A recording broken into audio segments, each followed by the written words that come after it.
How's everybody doing? This is another episode of Prison Without Walls, and I'm your host, Without. Now today, I'm going to be talking about, so I made another video earlier today, and I was speaking on how I carried myself in like jail and prison, and how I carry myself now. And this is a New Mexico prison too, so I'm only speaking on New Mexico. On the last episode, I was speaking about how people on YouTube and stuff will speak about convicts versus inmates. And you also have people talking about gangsters or gang bangers versus like dope bangers, or gangsters versus drug addicts. And it's not really this, it shouldn't be a versus thing, that's for damn sure, but all I know is I'm a drug addict, Will I always be that way? I don't believe that I'll always be a drug addict. I believe that I can overcome, and that my mind is very like neuroplastic, and that I can shift my way of thought in any way that I want. I don't play no, oh, I'm like this forever and all that. I know that I can become greater than, because I've already become so much better in so many ways just getting older. I've always been the same me. Certain things have led me on a detour. I've always had these same goals in life and these same feelings that I've wanted to do something great and all this. Me being a drug addict in America has hindered that. I don't think that I'm a criminal. I don't believe that I should have been punished for my drug of choice in certain years of my life. Drugs shouldn't be illegal in the United States. They should have, legalization, and just like alcohol and tobacco, and just regulate. Like, there shouldn't be a reason why. Really, that's a whole nother subject. But who I am as a person, no matter how I look, like how you see me, I don't care if I'm small or not. I don't care if I look like I'm super kind, because I am real kind and stuff. I don't care if I talk kind or soft. I'm not gonna let somebody just disrespect me. Just because I wasn't in a straight war while I was in prison doesn't mean that I'm not about it. Because there's been several times where I would be tested, or I thought somebody was disrespecting me, and I straight up went up to them like, hey bro, I don't know what you meant by this. If we have a problem here, let's go handle it. If not, then just explain. Tell me what's going on, dog, because I feel disrespected. Some dude bumped me one time. He's from my city. I would do portraits. And he'd always roughhouse with everybody. One day he roughhouse me or bumped me or did something, but I didn't like it because I was drawing a portrait. So I thought he purposely disrespected me. This dude is like 6'5", 6'4". I'm 5'9". He's like 240 pounds. I don't know how. He's huge. He used to be a bodybuilder on the streets, but he was also a drug addict, and he's a gangster because they do combine. You can be a gangster and a drug addict. You can also be a drug addict and a solid individual. You don't have to always fuck everybody over, and you don't always have to lie and cheat and steal just because you're on drugs. You can find a correct path. People do change. Drugs can change your personality. But I'm just saying, like, we don't all have to be, it's not like always like this. If, oh, you're a drug addict, you're a crazy fuck. You're worthless. You're nothing. You're nobody. You're not about it. You're not real. That has nothing to do with drug addictions. We've just learned on negative ways to cope.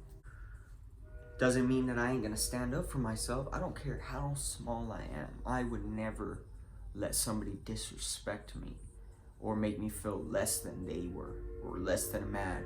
Just because I didn't get into 15 fights in prison does not mean that I was getting pushed around, that I kept my mouth shut. Nah, I got along with people. Prison wasn't, it's serious. It's a serious place. But if you speak to people correctly, and if you carry yourself like a man, if you respect people, you also respect yourself. You can receive that same respect without having to fight. People can see off 1-2 instances on whether or not somebody's gonna stand up for themselves or stand up for other people.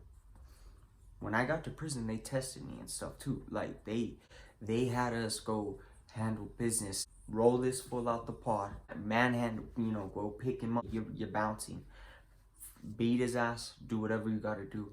But that fool ain't staying in this pod because he's from Albuquerque, and we're not gonna have I don't think the dude rolled with Albuquerque. The guy didn't ride with Albuquerque, but we're not gonna have them. A guy just from Albuquerque, he's an independent, represent Albuquerque in that way. I don't care if he doesn't roll with Budke or not. We do all kinds of, I had to do shit, but it's not like I'm this violent dude. I don't want to be violent, and I am a drug addict, but it didn't mean that I was some nobody in prison either. You got me. Everybody has a view on drug addicts. I'm talking though because it's late. You think of a drug addict as somebody you know or have seen fucking up, or you've seen them stealing. That's not the depiction of every drug addict. It's not the depiction of most drug addicts, because most drug addicts still hold a job, still pay their taxes, and still get shit done, still provide for their families while addicted to drugs, hard drugs. You don't have to be a piece of shit. Like, not every drug addict is a piece of shit. You have solid individuals that are just struggling with addiction. So in New Mexico prison, you have drug addicts everywhere. Dealers that are bringing in the dope into the prisons from visits, from COs, from whatever. They're just as addicted as their customers, as their homies that they're hooking up and selling to in prison as well. Everybody does dope in New Mexico prison. So for other people in other states to say, oh, you're a junkie, oh, you were doing dope in prison, nah, we ain't respecting that. If I went to another state and nobody was doing dope, I would act in a manner that represented myself correctly in whatever state. I don't have to just chase drugs, especially in lockup. I mean, they were available. They're available in New Mexico, but they weren't available in jail. So it's not like, not as much, because, I got high plenty of times in jail. And, I told you guys a story on how I got dope into the jail, but it's not like prison. You'll have months where you're dry for 6 months in jail. So, it's not like, I can't carry myself in that way too. Just carry myself sober while I'm in jail lockup too. You don't have a choice. If there ain't no dope, there ain't no dope. And there has been times in prison where there ain't none. And the whole prison's just silent and everybody's just depressed. Everybody. But to say that I'm not like stand up because I'm a drug addict, or I would be nobody in another state, well, you think I'm gonna just, you think that I'm just so drug crazed that I'm gonna just do whatever it takes in whatever city, in whatever state to do to get drugs? Like, bro, I'm a respectable fucking human being. I'll stand up for myself, and I try to treat myself with some dignity.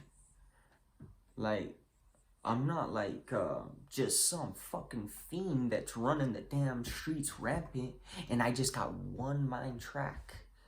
Like, I can switch shit off when I need to. If I need to act appropriate in front of a fucking cop, even when I'm drunk as hell, I'm gonna act appropriate. Same goes for, like, you know, in whatever environment you're in. You act according to the environment, unless you're trying to get it popping. You know, unless you want to cause chaos and all that. I don't want to cause chaos. But just because I don't want to cause chaos doesn't mean I'm some kind of bitch either. And it wasn't like it was so, like, crazy in the New Mexico prison. And I've been in the level 2 and I've been in the level 3s. I've never been in no level 1. But the level 3s, that's the highest you go in New Mexico prison. Well, you got segregation. So you got level 4, you got level 5, and you got level 6. But level 3 is the highest GP, where you're not locked down for 20 hours or more a day. Because I'm pretty sure level 4 is locked down 20 hours a day and you're out for 4 hours a day. It's the highest GP you can go, where you're like with lifers and so all the lifers, the murderers, the most craziest dudes with like higher points, higher like risk inmates and stuff, kind of, they go to level 3. Or if you have a lot of time, you go to level 3. So I've been to level 3s, and I had no problems. I didn't have to fight, and I wasn't ever made fucking less than, because none of my car would have ever accepted that either. And you got everybody doing dope, and people try to say like that, you know, oh, you're a drug addict, then you ain't nothing. I ain't respecting that. Bro, drug addiction has nothing to do with fucking carrying yourself respectful. Like, when you're in prison too, it's the weird thing. When on the streets, you'll see drug addicts and you'll see them acting crazy on drugs, or just stupid and ridiculous. And you want to slap them. Like, man, this fool's stupid. Like, what is he doing? Why is he talking to his chick like that? Why is he being so loud? Why is he being so obnoxious? In prison, you're all high, you're all fucked up on whatever. You act like that, they're gonna, your own car, your own, whoever, somebody's gonna get you for that. They're gonna run up on you and say, hey, perro, you're leaking oil, let's say. You need to kick back before the Hudas fucking notice something. And, you know, they're trying to straighten you out. You keep fucking up, they're gonna cut you off, they're gonna fuck you up. So it's like, you gotta be like a presentable drug addict, actually. Because you got hardcore, like, pintos. You got these dudes that have been doing time for their whole lives almost. And they iron and crease their oranges. They iron and crease their shirts. They make sure everything's fresh. Their shoes are always clean. We're always shaved up. We're always trimming all our stuff. We always had the freshest fades. I have some pictures of the homies too, I'll show you. I got some pictures with me and everybody, and I got pictures of me and with my family, I'll show you in a little bit. But you got everybody presenting themselves in the most respectable manner they can while in prison. But it's acceptable in New Mexico prisons to do drugs. So then you have drugs kind of controlling dudes that are stand up. And you do have drugs fucking people's choices up. You have drugs making, you know, people making wrong decisions for drugs. But then you have people that can't actually do what they say while on drugs. They'll pay their bills. They'll do their work. Like with me, I did a lot of art. I did a lot of portraits. But I did that 6 days a week, 7 days a week. But I still got everything done. And there's times when you're in prison and everybody's doing so much dope, and I'm doing so much dope for so long, that you're actually physically addicted to the subs, to the Suboxone, because that's the #1 in New Mexico, really. So, you know, you're physically addicted. It's not too bad, but you withdraw for a good week, 10 days. And during those 95% of my bid, I was high. But there were some dry times where, you know, there'd be a week, 2 weeks, I'm just struggling. People just barely getting by, barely getting any dope. But I still got work to do, and I still got shit to pay, you know, because a lot of people fronted me. A lot of people want me to do work for them. People are waiting for portraits. People already paid me for portraits. So I got to get shit done, or I'm going to get handled the way somebody should be handled, when they're not a man of their word. So I learned to be a man of my word real quick. Because I learned that, I didn't have a lot of issues. And I spoke to people respectfully. You learn how to talk to weird characters because you got certain things that will bother somebody if they got a lot of time or life that you wouldn't think would really bother somebody that, say, has 10 years or 5 years. But you didn't think that they would snap like that and really try to hurt you and shit. So it's, when you're around these inmates and shit, it's like you're walking on eggshells in a sense, but but you're still holding yourself. Like, I would speak bluntly how I felt. I would just say, this is how I think. This is why I think you're disrespecting me. If I ever had any drama, I said, check it out, bro. Are you, what are you doing here? Do you not like me? But I wouldn't say, what's up, fool? You fucking think I'm some kind of fucking punk dog? What's up, dude? Like, that's disrespectful off the rip. Because I'm already talking in a manner that suggests that I ain't about trying to figure this out. I'm calling you out immediately. But you can't just call somebody out all the time. Because you'll have people doing all kinds of deals. You have things going on around you that could get fucked up if I were to cause some kind of chaos in that moment, just because I feel heated. So you would always have to go to some big, not always, but if it's, if you want to handle it or something, like you want to ask some big homie, or you want to just heads up somebody, you got to tell somebody it's going down, It's just drug dealing all day in New Mexico. And like, and everybody's getting high, and everybody's on the same respect level. Everybody's on the same respect level, if you're solid and shit. I'm not talking about no fucking child molesters or just lame fools that let people walk all over them, or just scared, because you do got like scared little ass white boys my size, like, that aren't about it, that are terrified, and they'll go to like God's pod or something like that. But anyway, you can tell when somebody has respect in New Mexico by how much drugs people try to give that person for free on GP. You come in and you say, I'm from Burke, or I'm from wherever, and they automatically go cut you an issue because of who you are, you're no. Like you're respected. That guy's a straight blown drug addict, full blown drug addict. But by how people respect this drug addict, because he's respected, they give him drugs for free. And so, and you'll get more issues. You can tell, like, if somebody's really respected, by how many issues of free dope they get. How many, cars can they jump into and get high?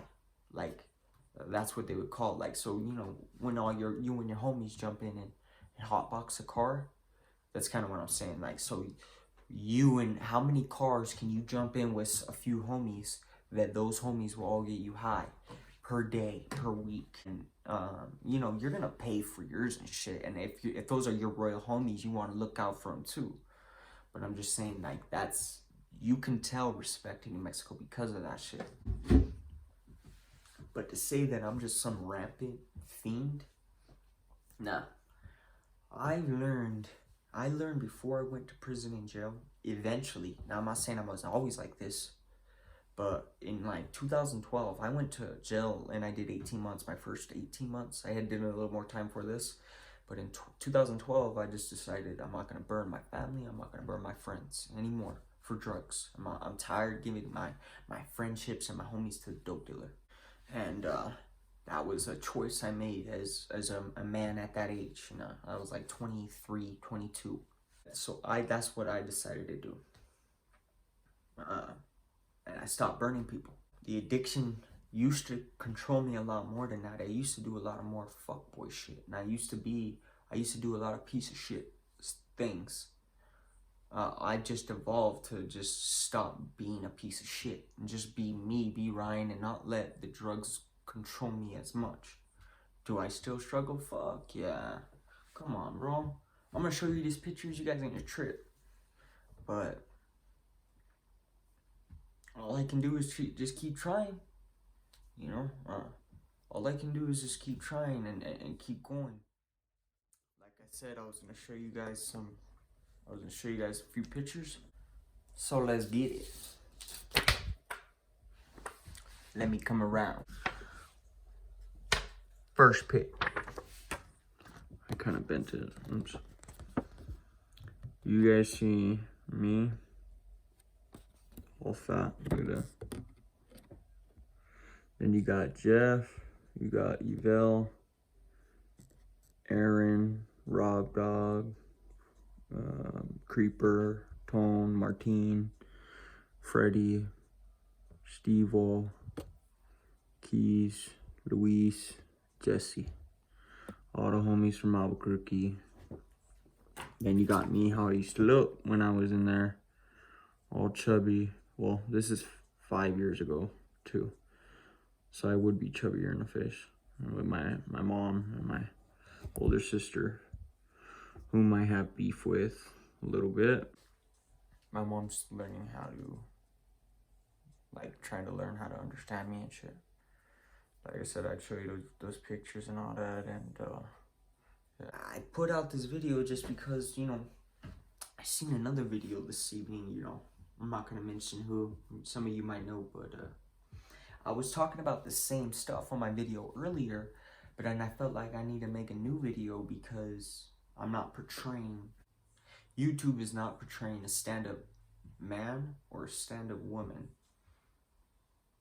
that are addicts in the way that they should be portrayed. If you're a stand-up human being, if you're a drug, if you have an addiction, that shouldn't matter, because you have these certain morals and you have certain views on how you treat people and respect people in life, and you have your own views on yourself. How much self-respect do you have? How much loyalty do you have to your family and your friends? How much can they rely on you even when you're on drugs? You know, and if you're just a fucking decent human being, just because I have an addiction doesn't make me any less than.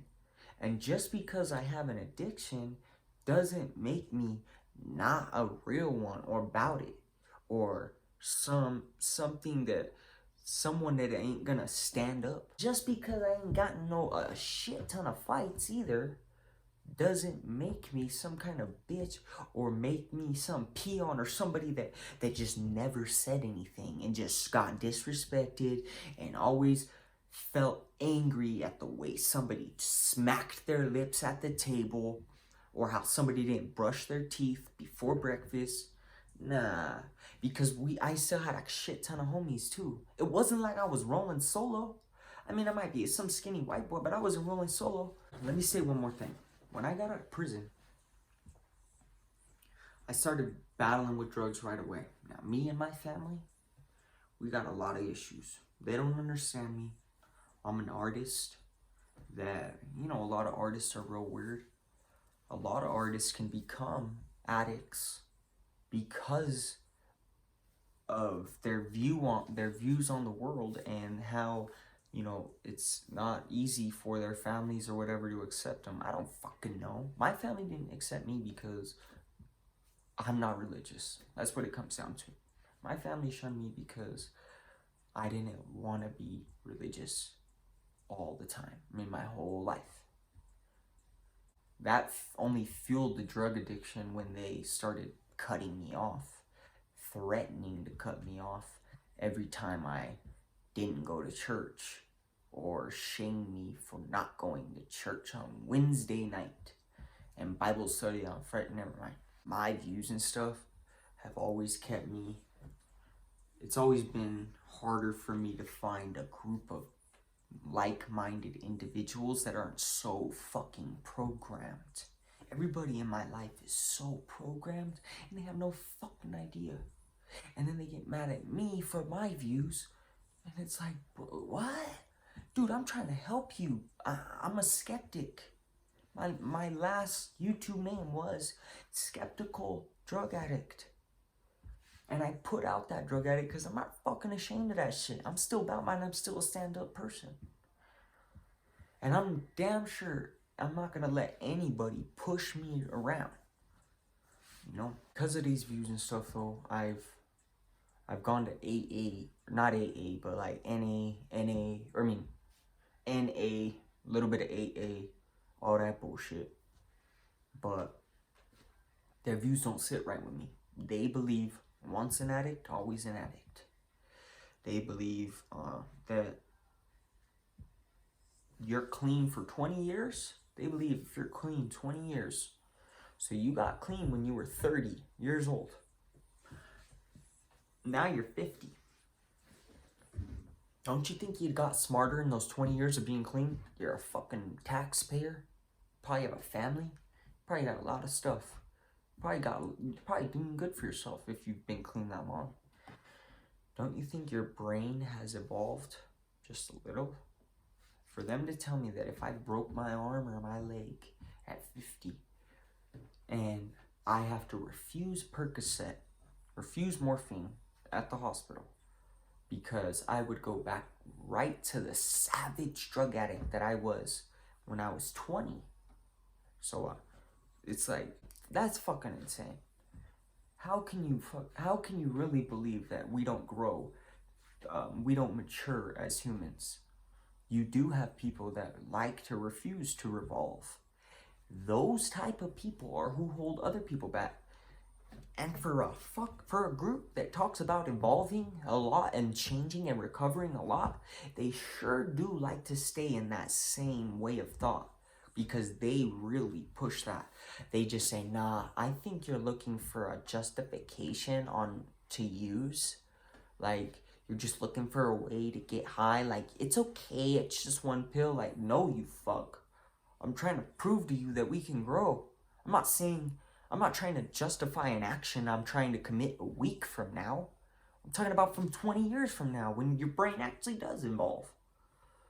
So, yeah, I got some hardcore views on drug addiction. My views on drug addiction are a lot more. I have a lot of knowledge on that versus I got a shit ton of knowledge on prison and how that life is. But my real goals in life are like what I still battle, like why I went to prison. Why wouldn't my lifelong goal be what my lifelong battle has been, and my lifelong battle and being enforcing, like telling people I'm equal. My lifelong battle has been to tell people I'm equal. I don't give a fuck if I'm a drug addict or not, I'm equal. So I would talk about drug addiction a lot more, and the shame that comes in America with that, a lot more than prison. Prison was 3.5 years of my life. Drug addiction has been a part of my life for 15 years now. You can see why the trajectory would be why I'm saying what I'm saying. Anyways, it's gotten real long, and that's all I really gotta say. Till the next one, till the next episode. You guys keep it 100. Never feel ashamed. Thank you for all the likes, comments. I have another video that I didn't release. I'll probably release it still. It's already edited. Yeah. You guys take care, and I'll see you on another one. Peace.